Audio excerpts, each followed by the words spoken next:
Good morning, everybody.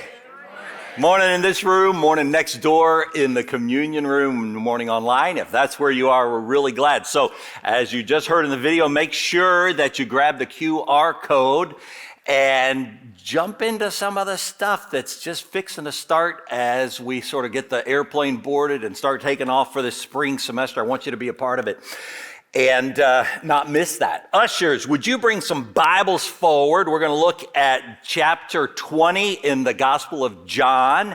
And if you need a Bible to borrow or to keep, they're bringing them down for you. If you have your own or you're going to use technology, that's great as well. John 20 is where we're going. And the question that we're going to deal with today as we continue this series that we started last week, Asking for a Friend, is what do I do with my doubts?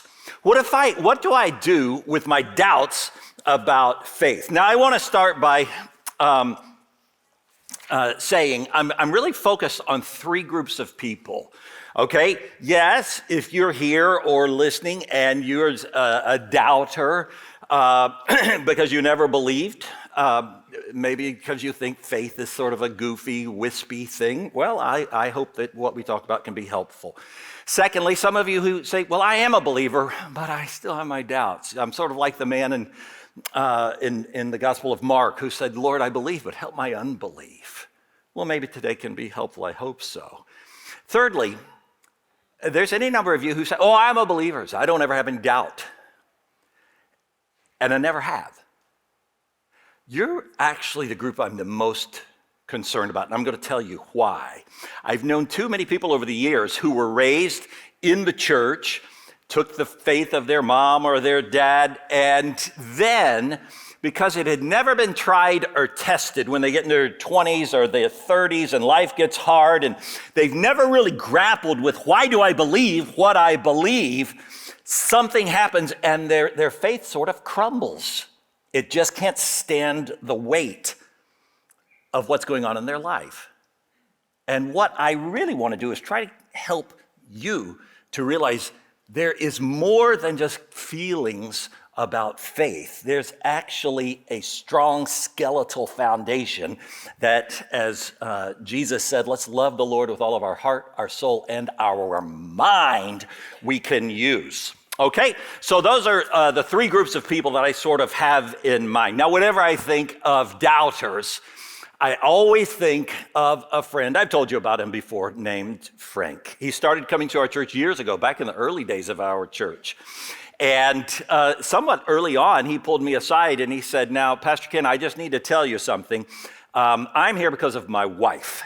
And I don't believe all this stuff pointing to my Bible. He said, I don't believe all that stuff. Walking on water, and miracles, and resurrection. I don't believe in that stuff. My wife, she believes that, but I don't believe that. I just want to go on record saying I don't believe that so that nobody can say I'm a hypocrite by being here. I said, well, great. I appreciate your honesty.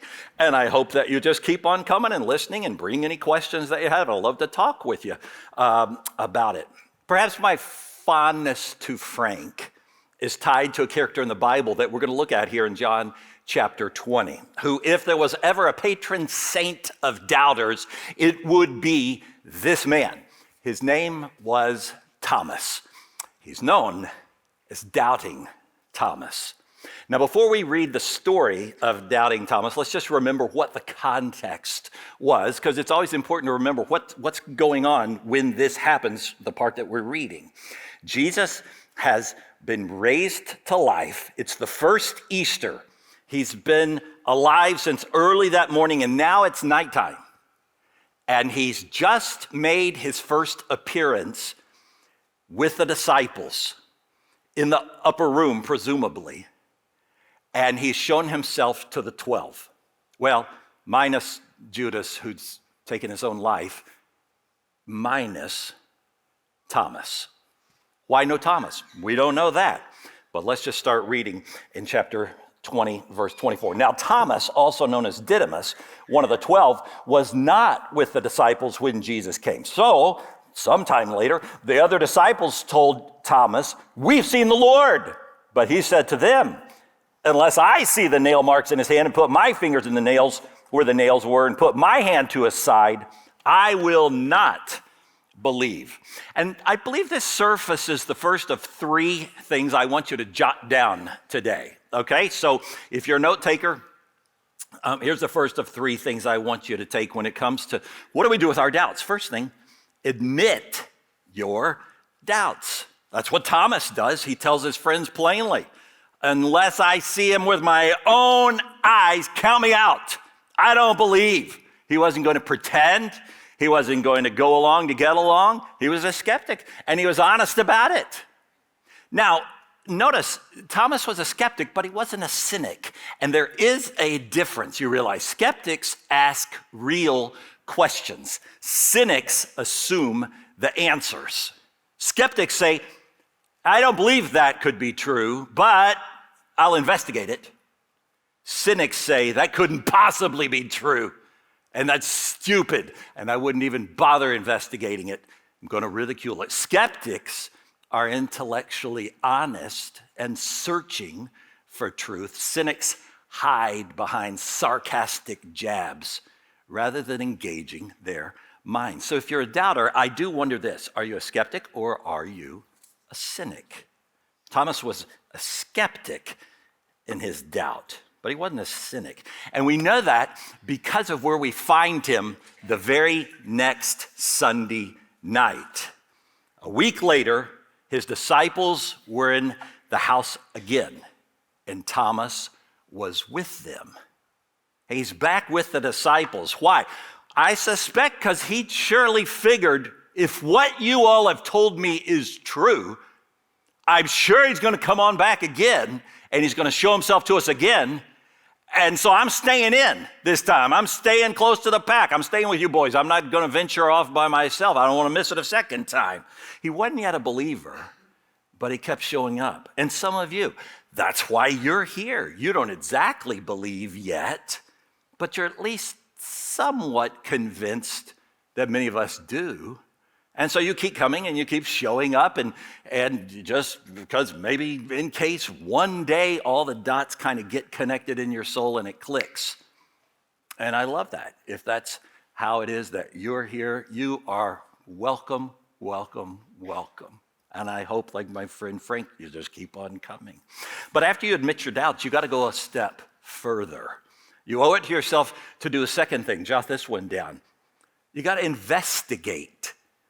You got to investigate the evidence. Thomas, he didn't give up. He kept showing up instead. And 1 week later, on that first Sunday after Easter, look what happened. Verse 26, though the doors were locked, Jesus came and he stood among them and he said, peace be with you. And then he said to Thomas, put your finger here and see my hands. Reach out your hand and put it into my side. Stop doubting and believe, he told Thomas. Jesus knew what Thomas had said he would need to believe. You almost get the sense that maybe Jesus had been in the room listening even when the rest couldn't see him in that moment. But notice what Jesus didn't say. Thomas, you dummy.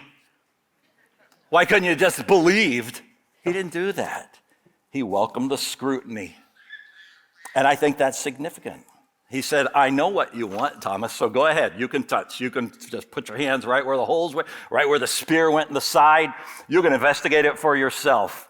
He welcomed Thomas's investigation, and he welcomes yours as well. He walks towards your questions, not away from them. And this is why throughout history, men and women with the sharpest of minds have stepped into that invitation to investigation. And I'll tell you about one such thinker. He was a 17th century mathematician and philosopher. His name was Blaise Pascal. And if you're a mathematician or a scientist, yes, I'm talking about that Pascal, as in Pascal's law or Pascal's triangle.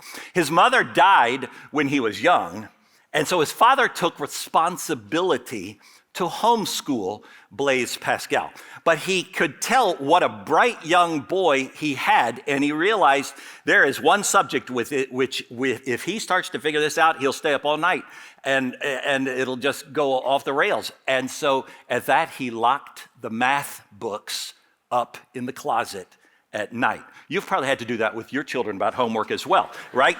And but even with the math books locked up at the age of 12, Blaise Pascal on his own had figured out Euclidean geometry. Now, what many people don't know about Blaise Pascal is that he actually had a very powerful encounter with God when he was 31. It's referred to as the night of fire. Fire, he wrote. Whatever happened that night between him and God, it was a profound experience. And though he didn't talk a great deal about it, it was always a thing that he held very reverently. In fact, he wrote a little commemorative about it on a piece of cloth, and he sewed it into to the inside of his coat so that he could wear it next to his heart.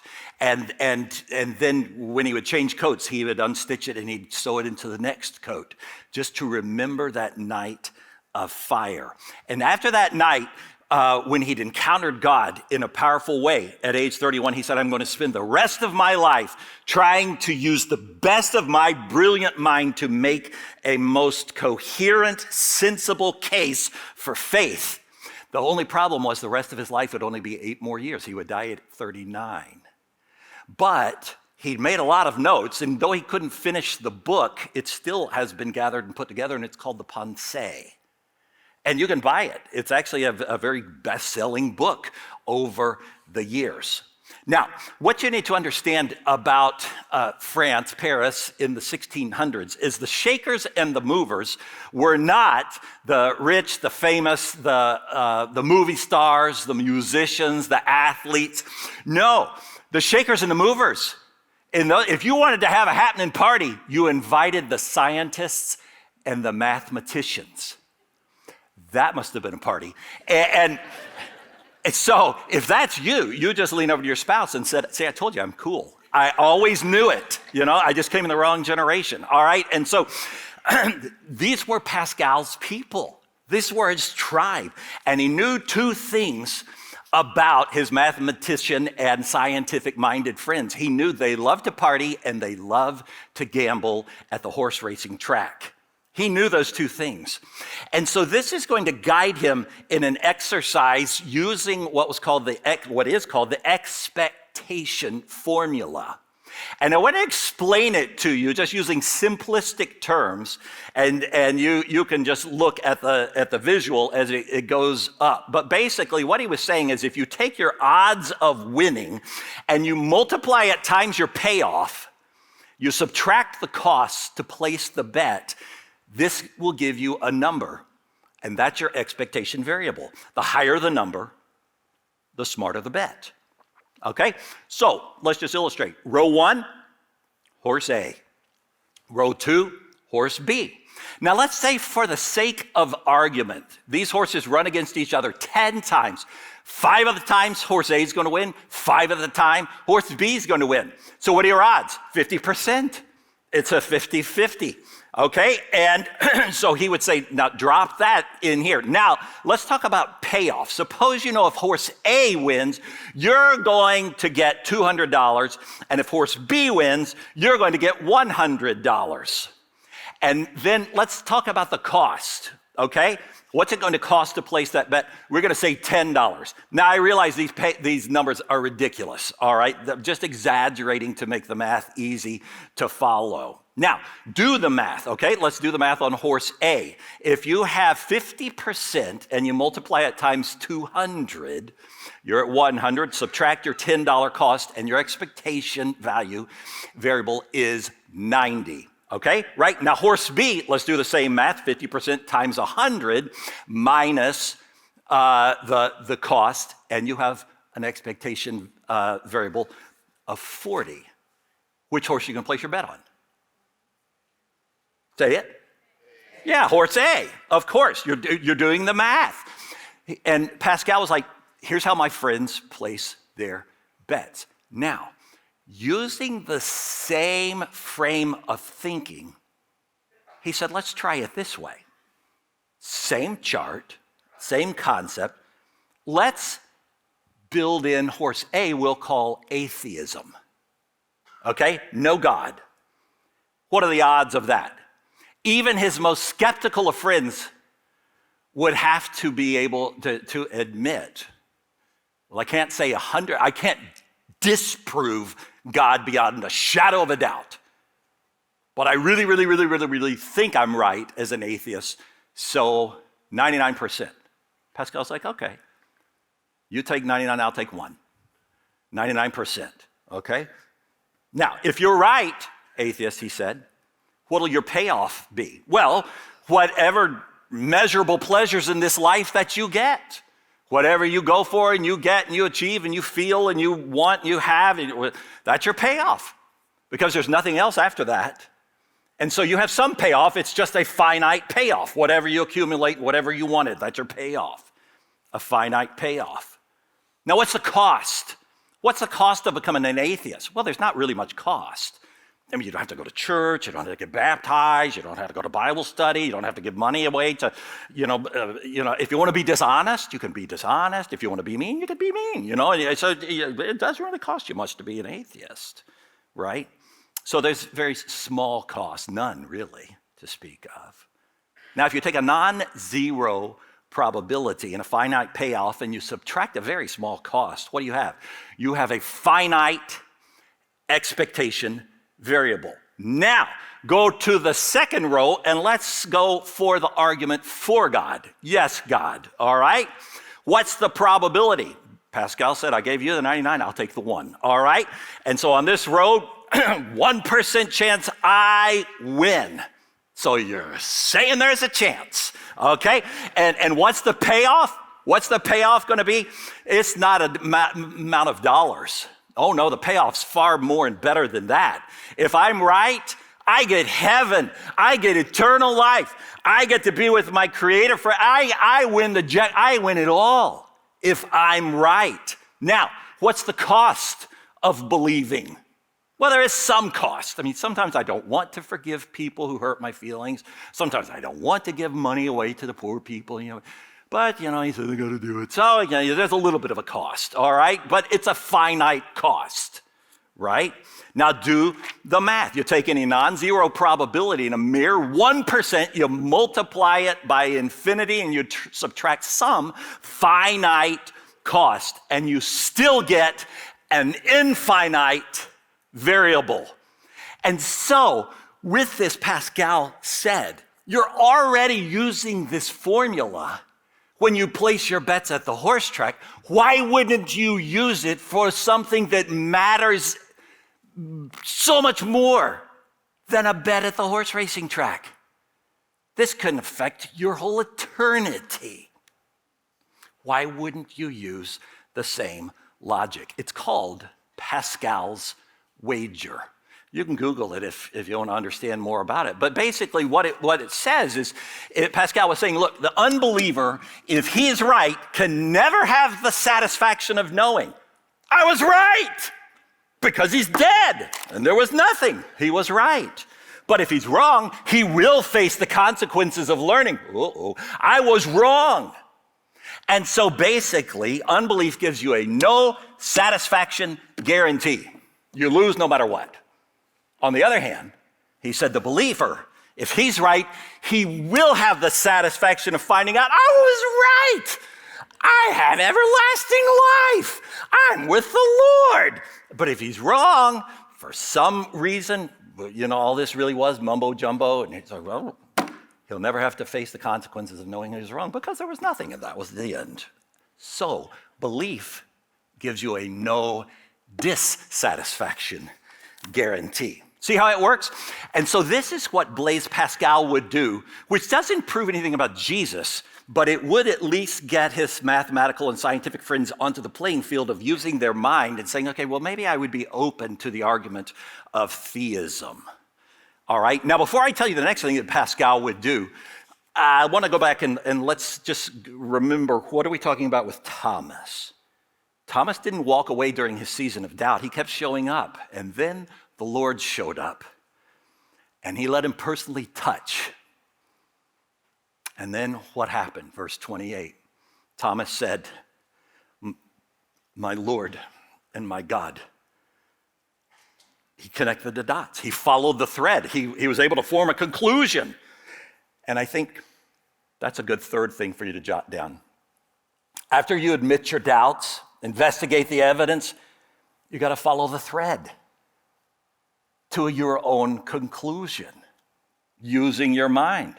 Now, at some point, sometimes skeptics object here and say, okay, well, I'm going to challenge the premise of the argument because we're talking about this guy Thomas and his understanding of the resurrection, his experience of the resurrection. But how do we know that all of that isn't just a made-up story? We'll talk more about that next week. But how do we know that this wasn't just a made-up story that some of the disciples came along later and they're like, this is such a sad tale. He got crucified and he got buried. And I got an idea. Let's have a happy ending. We'll make him rise from the dead. That sounds pretty good. How do we know that that didn't happen? It is a fair question. Well, one thing you have to deal with is the reality that countless early original Christians died for their faith. That's not just biblical history. That's secular history. The Christians who were persecuted and martyred for their faith after saying, oh, we've seen him, we've talked to him, we've touched him, we ate with him. And then when the authorities in the Roman government began to come down upon them and say, we're going to kill you unless you change your story, they're like, that's okay. You can kill us because we've seen him and we know we're going to be with him just as he has been raised from the dead, so shall we. All right? So you have to deal with this historical reality that's non-controverted, that there were martyrs, many of them.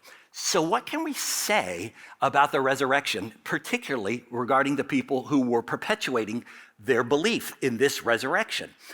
Only one of three things can be the case. Either those believers were deceived, or they were deceivers, or they were right, they were accurate, they were telling the truth. So let's just stand in those circles for a minute. Okay, let's suppose that they were deceived. Maybe grief was playing a trick on their minds, and maybe they were just imagining, oh, there's a guy who looks kind of like Jesus. I think he's alive, and so they just missed it, and they were mistaken about that. So there was this philosopher called Ludwig Wittgenstein. Now, Wittgenstein was no Christian at all, but as he philosophized about the concept of a mistake, he did notice this and observe this and state, a mistake does have parameters. So if you're going to call something a mistake, it has to fit inside mistake-worthy parameters. Let me illustrate.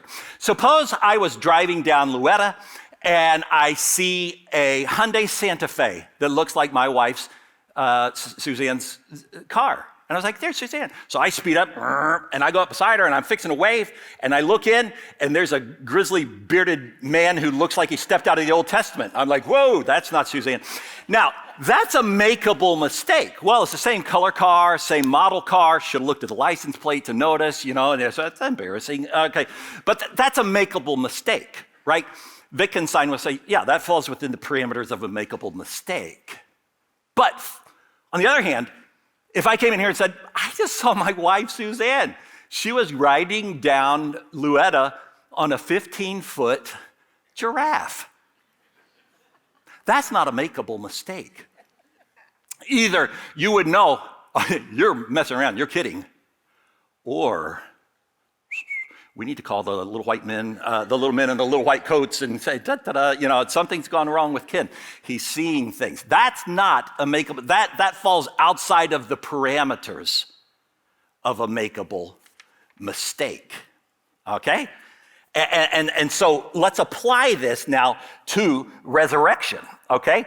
If one person, maybe two people, even three, in the aftermath of the crucifixion are like, we saw the risen Christ. We did. It's like 1, 2, maybe 3 people. And, we'll say they were grief-stricken and maybe they were looking from a distance and they really believed it. They believed, I know that was Jesus. I just know it was. Well, that could fall within the parameters of a makeable mistake. On the other hand, if you look at 1 Corinthians 15, it's not just 1 or 2 or 3 people who saw him. Paul says, no, here's the thing about it. He appeared to Peter, and then to James, and then to the 12, and then to some 500. You read this in 1 Corinthians 15. At least 500 people. And Paul said, and many of them are alive. You can go talk to them. You can interview them yourself. You can check the evidence out yourself. And plus, not only did they see him, but they talked with him and they touched him. Thomas did. Mary Magdalene had already hugged his legs at the resurrection. They ate with him, fish, and that falls outside the parameters of a makeable mistake. So you say, okay, then they must not have been deceived, but maybe they were deceivers. That's it. Back to that whole concept of we're going to finish this story. We're going to write a happy ending to it. And everybody lived happily ever after, and he's alive. And they said, now, nobody ever is going to tell the truth. We know where he's really buried. They're deceivers. Possible? Possible. Likely? Why? Because pain has a way of flushing out the truth. You know this. Just look at any, read something about law and plea bargains. There's always somebody in the pack who's like, I'll take the plea. I'll take the lighter sentence. I'll take less pain. I'll take some bonus some benefit that you're going to give me. Here's the truth, here's the truth, here's the truth. The truth always comes out. It's not a matter of if, it's just a matter of when.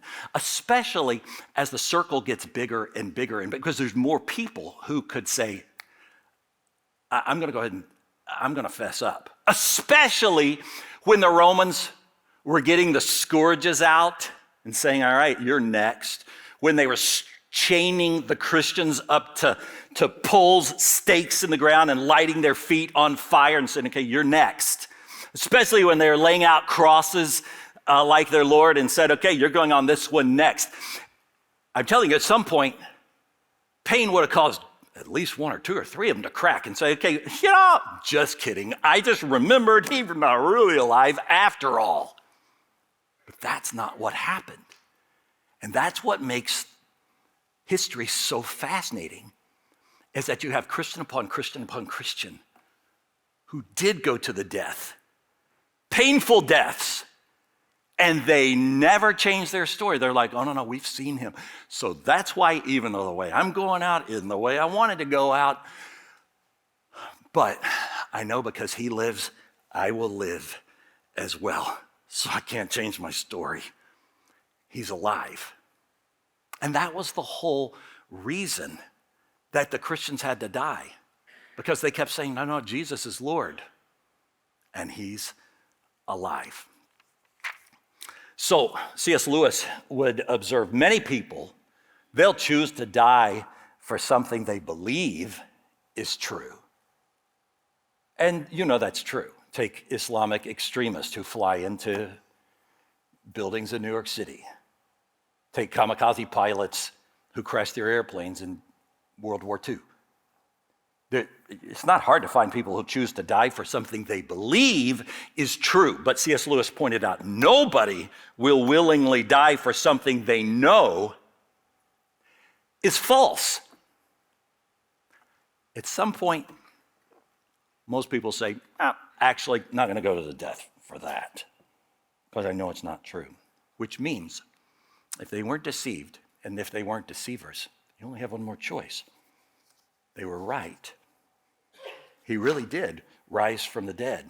Thomas really did touch the holes in his body and say, my Lord and my God. Why? Because honest doubts, they don't drift forever. They lead somewhere. And Thomas followed the thread to his own conclusion. After admitting the doubts, after investigating, he followed the thread to belief. So my question to you is, where are you and where's your thread in the journey of faith right now? Yourself. Some of you, you're here today and you have real doubts. Maybe you've never said them out loud, but I'd encourage you to admit those. It's not weakness, it's the beginning, actually, of something real. And the wonderful thing about the Christian faith is that it is robust, it is hearty. It is not a wispy, thin, little fragile thing. No, there is a skeletal structure underneath it that is sound-minded, just as Blaise Pascal. So in closing, I'll give you a challenge that Pascal would give to his mathematical and scientific friends. Once he'd awakened their curiosities and at least got them to say, okay, maybe, I'm not saying I'm a believer, but I'm saying maybe. He'd say, okay, then I want to challenge you to take us one step further. Why don't you engage yourself in a 30-day experiment? For 30 days, why don't you give the benefit of the doubt to God, not against? For 30 days, why don't you just lean in? Because we talk about the Christian faith, not Christian proof. We can't prove anything beyond a shadow of doubt, but the atheist can't either. So finally, there is some faith. Are you putting your faith in God or against God? He said, why don't you flip the coin over, and for 30 days, why don't you just try faith on for size? Hang out with some believers. Join a small group. Sign up on look. Hang out with some Christians. Listen to them. Talk with them. Hear their stories. Read the Bible. Actually, take the Gospel of John, the one that we looked at here today with Thomas.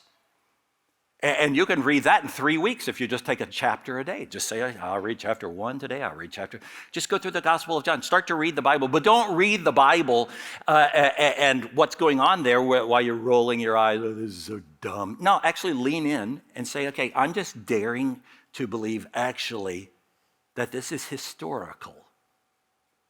And then even dare to pray, talk to him.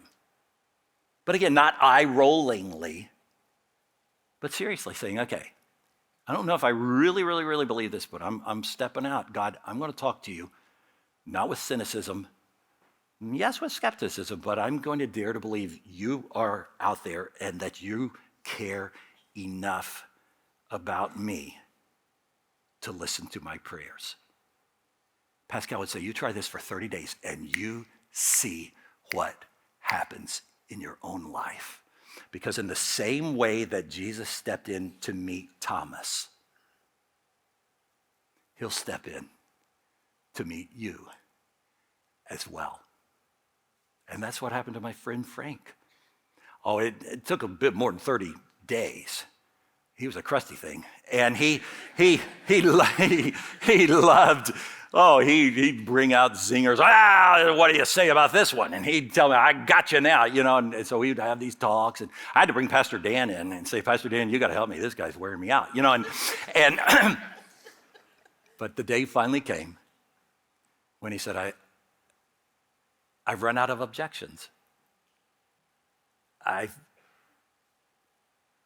become a believer. I believe that it's true for everybody, and that means it's true for me too. And that was a day of rejoicing. We baptized him, and I held him under the water extra long. Man, we got a lot to cleanse you, but and we got him baptized, and there was celebration, and then a year and a half ago, we gathered and celebrated again as his body, which was cancer-ridden, finally gave out. And we grieved then and we grieve now because we miss him. But we grieve not as those who have no hope, but we grieve as those who are full of hope. Because we know that Frank had come to an awareness of what Paul said, to be absent from the body is to be present with the Lord.